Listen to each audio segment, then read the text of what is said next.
Listen local, listen live, listen live, listen now. Radio Wey. And I've got a guest with me in the studio, which I'll be talking to in a couple of minutes' time. It's Clive Austin. He's author of a new book, or a couple of books, called Swingers of West London, all around the dance music scene. What could I do to introduce a new writer? Well, it's a bit corny, but there we go.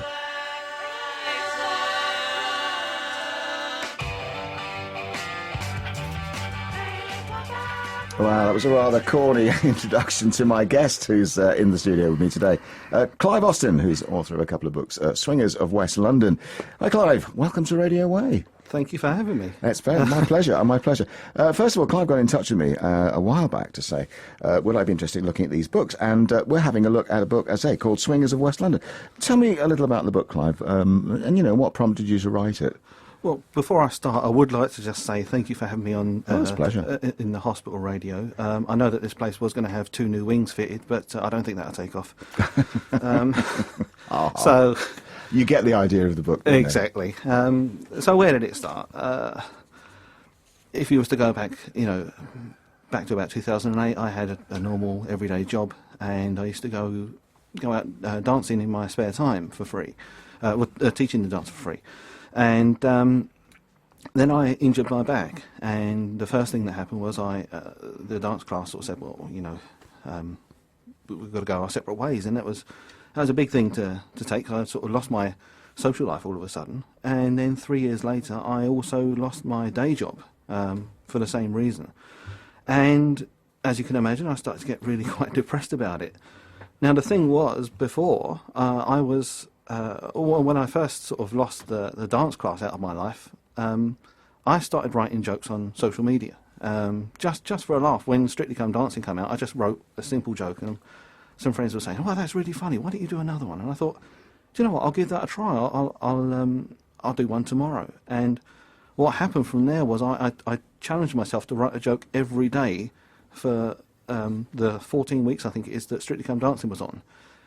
And I found by coincidence that, for the first 7 of those weeks, again, by coincidence, Bruce Forsyth was telling very similar jokes to the stuff I was writing. And I thought, do you know what?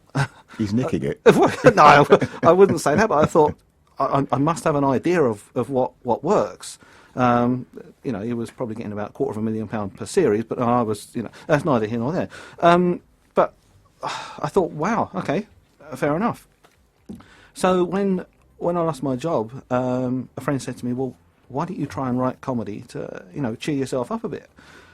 And I thought, well, I could quite easily write something about dance, And I made up a little bit of this storyline, and I thought, wow, this has sort of come out of nowhere. This is, just one situation's come out of nowhere. And I started writing stuff down, and by the end of the day, I had about 4 pages of one-liners, another 4 pages of situations that had happened to me over the last 10 years of being in the dance world. And I thought, I've got to make a living somehow. Why don't I try and develop this into TV? So I just started writing and writing and writing. All of a sudden, before I knew it, I had what would have been 32 episodes of what was hopefully going to be a sitcom and a Christmas special as well. I thought, wow, where do you get started with something like this? So I had all these people in mind to play the parts, so I started researching a lot of this stuff, and I thought, I need some sort of break. And by coincidence, a lot of these people that I'd accidentally written the parts for were all represented by the same agent. And I thought, wow, if that isn't destiny, I don't know what is, So I wrote, personalised letters to all these different actors, and the vast majority of them didn't reply. I've never had replies from, I've written sometimes up to 30 times to some of these people. And I thought, well, where do I go from here? I then started, I went and found, because I thought to myself that they're going to want a solid product that I can actually put in front of them if they're going to make this into something for telly. So I contacted about 30 multinational companies by email to try and get sponsorship. I then went round, thinking that this was going to be set in Staines, I then went round the shops in Staines, seeing if anyone would want to be interested as possible sponsorship, and I got most of the shops' signatures to put their names forward. I went and found the locations that it would have needed, some of the best dance teachers in the country to do the choreography.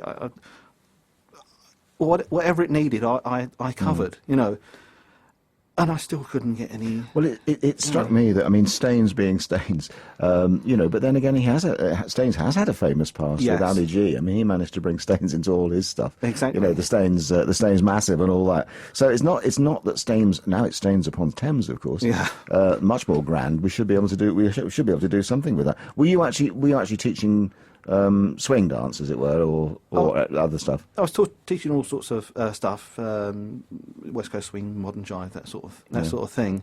But yeah, it was one half of my life, as you can imagine. I mean, I'd do a 12-hour day at work and then come home and do another 4 hours and not get home till about midnight. Keeps you fit as well. Yeah, well, until your back goes out. Yeah. Well. Yeah. So yeah, that was the situation. I mean, I then started writing to every producer I could think of, because we've got this really strange situation in this country where you can't get anything produced until you've got an agent, and you can't get an agent. Yeah. You can't get an agent until you've got something produced. So I thought there's got to be a way around this.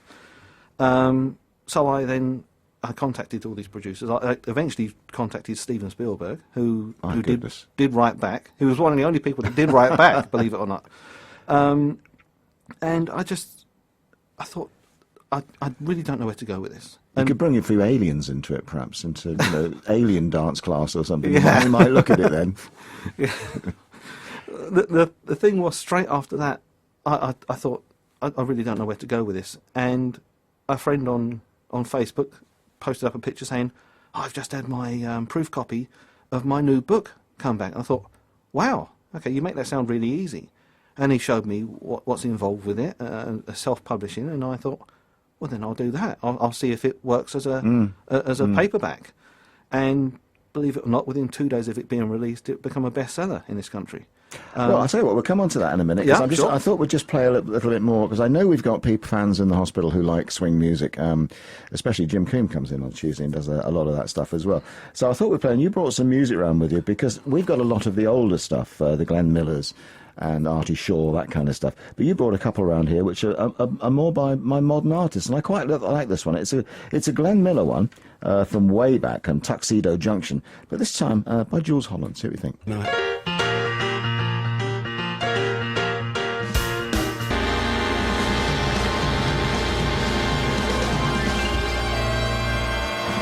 Great sound, that Tuxedo Junction there by Jules Holland. I've got the studio with me Clive Austin, who's the author of Swingers of West London, the books and the TV as well. Which came first, the chicken or the egg, the book or the TV programme? It was originally written for TV, like I say, and in the process of contacting all these people that I'd originally written these parts for, like I say, a lot of them, you write to their agents and they just don't respond. So I then changed my tact a little bit, and because a few of the parts were written for proper stand-up comedians, well-established comedians, and I knew that they were playing fairly locally, so I went to see one in action, and I hung around afterwards and I said, look, can you just give me a bit of advice? I've written this part for you. I know you're way too big to even consider it, but what do you think? And we've become pretty good friends since. He said, we've all got this problem, people don't read scripts. I recommend what you do is you actually make it into a trailer, so then you can put that in front of people and get them to have a look at that. So I thought, where would you start doing something like that? Where am I going to find actors from? I'd literally just lost my job, and I thought, how am I going to fund all this? So I stumbled across a local hall that had a ready-made Amdram group in it. I didn't realise that after I'd scoured all the other Amdram groups in West London. And I just approached them one day and I said, look, here's the situation. I don't know if you'd want to help. I'm going to hire the hall for the next 6 weeks. I'm going to film about 10 or 15 minutes. It'll be the first opening scene, how I envisaged it. And, if you want to come along and help, it's on the understanding that if it ever did get picked up, maybe you guys could get involved and have parts here and there, or even in the background or something like that. Do you want to give them a plug? It was St Hilda's Entertainers. Yeah. Right. Very nice bunch of people. Really, they couldn't do more to help me. So yeah, that was that, and I all of a sudden had this video that I could show people, because like I say, people very often don't sit down and read stuff. So I had this video, and then by sheer coincidence, this one comedian, who I daren't mention by name, was connected to one of the other people that I'd written a part for. So I found him in concert recently, and gave him a copy, and I said, look, this other bloke's involved. Said, oh, okay, that's great. And then another person. So I basically, there are about 12 people that I'd written parts for. Probably about 4 of them I couldn't work out who I could see playing the parts. But out of the, 8 that were left, 3 of them were stand-up comedians, and I've contacted the 3 of them since, and they were all really interested to find out more. And I thought, well, that's all I really needed for a comedy, for comedians to take it on board. And if they like it as well. Yeah, oh yeah. Well, this first chap, absolutely, is there a way of you trying stuff out? I know comics do kind of pre-gigs, don't they, where they try out their material on you, because you're not a stand-up, you don't do stand-up. No. Life's hard enough. Yeah, exactly. I've got to look at every option at the moment, really. But no, when the idea of making it into a paperback hit me, I thought, yeah, that's a sort of relatively straightforward way of testing the ground, really. And like I say, when it was released, it became a bestseller over here within 2 days, and then also become the 3rd highest ranked title for comedy on Amazon, and the highest ranked book on dance worldwide. Right. Well, I thought, wow. Let's go back just a little bit then. Sure. No, because I'm interested in this, only because I do a bit of writing. Not for me, but people do self-publish. But how do you get yourself, for aspiring writers, if there's any writers listening who want to get their books published, what's the best way to go to get it on Amazon, or how do you do it? Dare I recommend my other book? Because for the simple reason, when this first book took off, I thought, well, I've become a bestseller in 2 days. I've got to write a book about how to become a bestseller in 2 days. So that was the second book I wrote, How I Became a Bestseller in 2 Days.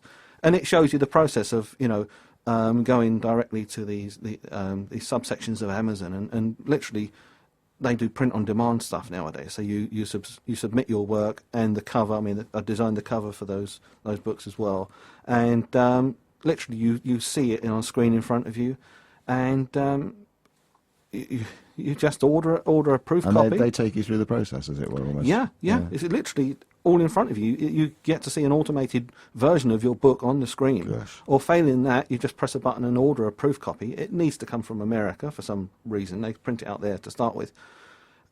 And then the book that turns up is the book that anyone else can go and then buy. And I have to say, looking at the cover of this, because I got a copy, Clive brought a copy in for me, Swingers of West London, issue 1 and 2 pocketbook series. And he walked in, I recognised his shoes straight away, because obviously you can't, it's being radio, but the picture on the front shows a pair of correspondent shoes, white, I think that's what you call them, white shoes with black bits on the front. Very 1940s, I think.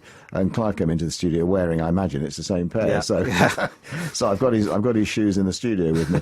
It's a pity we're not on webcam. Actually, could have a look at them. But that's the book anyway. Swingers of West London. So once the jokes.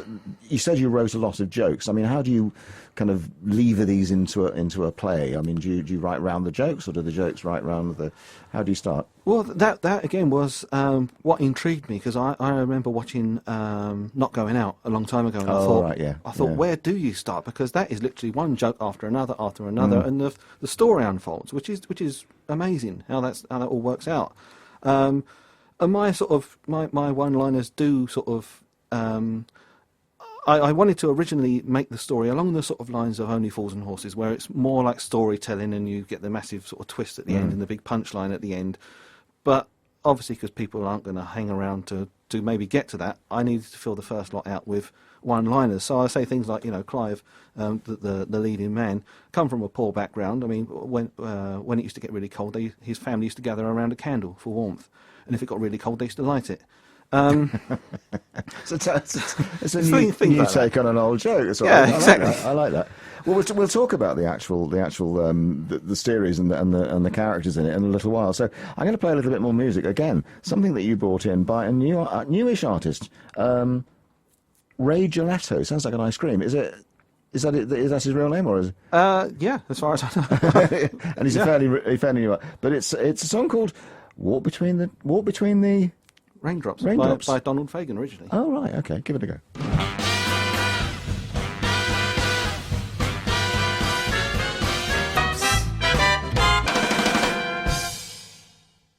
Gosh, that was quicker than I thought there. That was Ray Gelato there with Walk Between the Raindrops. I like that. It's really rather good, rather good.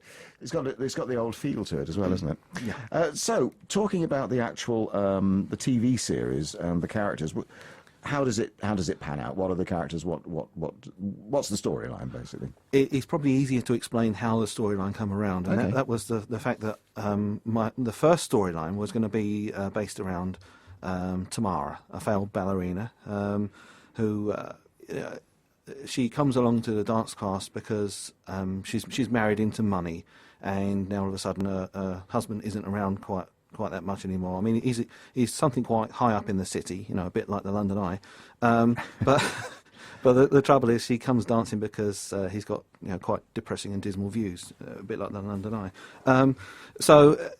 She comes along to the dance class and wants to reclaim her long-lost dream of being a big name in the dance world. The trouble is that she isn't really that qualified in dance, despite having a handful of ballet classes when she was about 4 years old. So the best way she can do that is to find the most influential person in the class, which is the head teacher, John, who is equally unqualified in dance, despite the fact he's the head teacher. And she thinks, well, I'll just hook onto him and, do things the old-fashioned way. I'll sleep my way to the top, for want of a better word. And the one thing that stops that from happening is the fact that although she's married, and so is John, John is already in a three-way relationship with his current dance partner. So, of course, there's an instant love triangle, Yeah. which is the more serious side of things.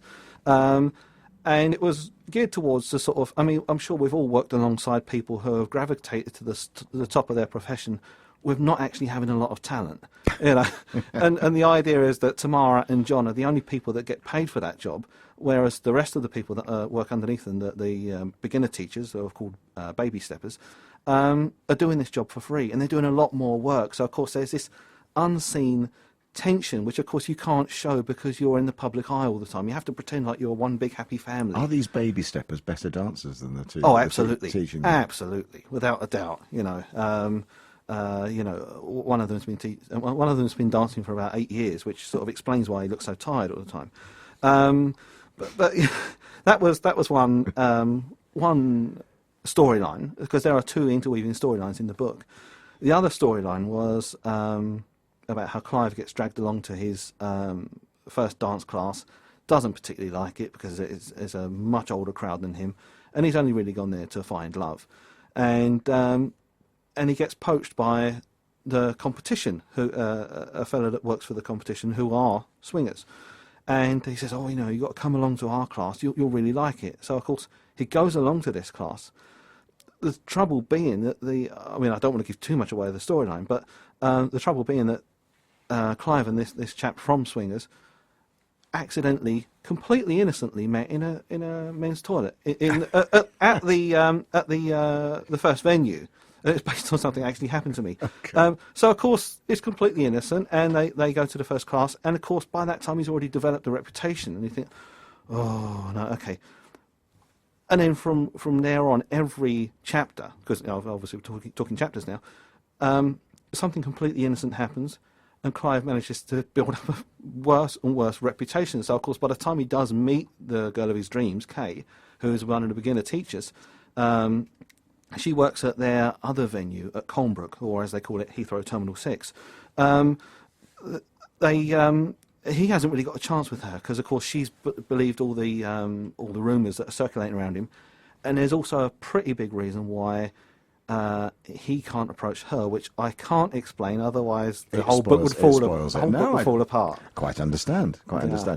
But it's got a local feel to it as well. So if you're living around this area, because especially us being where we are, and the fact we go out, we've never been to Colnbrook as far as I know, but we do go out and about in Staines quite a bit, the old pancake race and whatnot, because it's our 50th year this year, and we had a thing out in Staines last year as well to celebrate that. So we're quite familiar with Staines.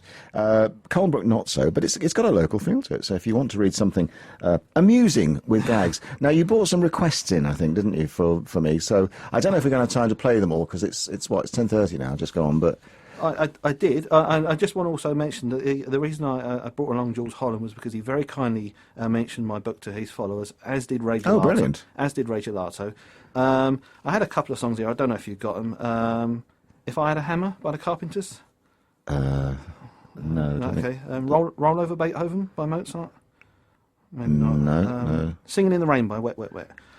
No, I haven't got that. No, Not here, not I've never heard of those before. No. What about The Best Song Ever by One Direction? It gives you an idea. It gives you an idea of the flavour of the book. If you want something amusing to read, and let's face it, if you're in hospital, amusement is great, and you need something to read. The book is called Swingers of West London, and the author is Clive Austin. And where's the best place? Oh, sorry. He's got the big one here. There are 'cause actually two versions. There's two versions out of there. this, right? There's a huge one which I'm holding. No, it's not that big actually. This is the proper version, as it were. I suppose the long version. That's what would have been the first series, which is the full version. It was actually going to be one of 5 books, so I've got the second one ready to go now. Okay. But of course, when you're competing in this market, most of the books out there are only 99p, so I couldn't really make that book for 99p. So for that reason, I then made the smaller book, which Steve has got there, which is available for. And is this like a cut down version of it, or just It's literally the first couple of chapters Oh, I see, to right. sort of say, well, it's a taster into the book? yeah, exactly. There we are. Swingers of West London, Part 1, the early years, and then Part 2 is called. Part 2 is going to be called The Chase Is On, Ah. for obvious reasons, because he's met the love of his life by now. And if you want to watch Clive's preview of the television series, it's on Facebook. On YouTube. It's on a few places actually. You can find it on YouTube just by typing Swingers of West London. There's a 1-minute trailer on there. Failing that, anyone's welcome to follow me on Twitter, Clive Austin 1976. Or I've got a Facebook page set up at the moment. If you just type in SOWL for Swingers of West London, my profile picture is actually a picture of the book. So again, if anyone wants to find out more about it, just like the page, and then you'll be updated. So, but the book is the smaller book is now available on Apple and Kobo. But the main book, which I sort of direct people to, really, is on Amazon. As you can imagine, as is the. Oh, I should enjoy reading this, and this is the pocket version. Yeah. It's a great little thing to carry around with you. Actually, this Yeah. fit in your pocket or your man bag. Yeah. So if you want a fun read with a good few jokes with a local flavour, and if you've always been wondering how you get into dance or swing music, I can't recommend it highly enough. It'd be a good idea. Thanks for coming in, Clive. Thank you very much Enjoyed for having you. me. And I thought we'd play another track you brought in, which is, again, one of the newer ones. This is, originally by Nat King Cole, but I don't know if you're aware, he did an album, and his daughter, Natalie, at later date came on. They do quite a bit of this these days, don't they, dubbing artists on with other artists who Yeah. are long gone. Yeah. Because I can't remember when Nat King Cole died, but many, many years ago. One of his old classics, this, When I've Fallen in Love.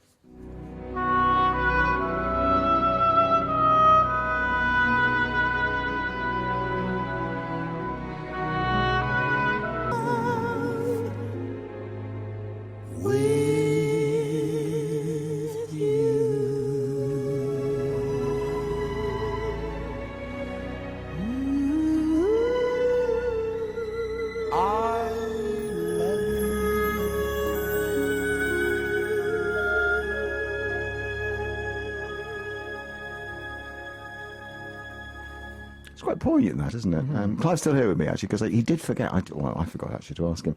Before you go, Clive, there's somebody you wanted to mention, I think. Yeah, I contacted Keris Matthews on Twitter last night, because we follow each other, and she I asked her if I could possibly recommend one of her songs, and she very kindly said yes.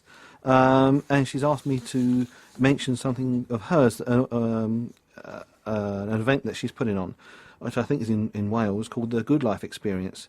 Again, if you go onto my Twitter feed on Clive Austin 1976, I've reposted a few things of hers, and she's given away free Lindy Hop and Charleston lessons at the moment. So Charleston. yeah, It's the wobbly knees thing. yeah, Isn't it? exactly. Yeah. I don't know much about it, but I always remember that. Thanks, Clive, for that. And in fact, I'll tell you what, let's play a track by them. This is actually Keris with Tom Jones. No less.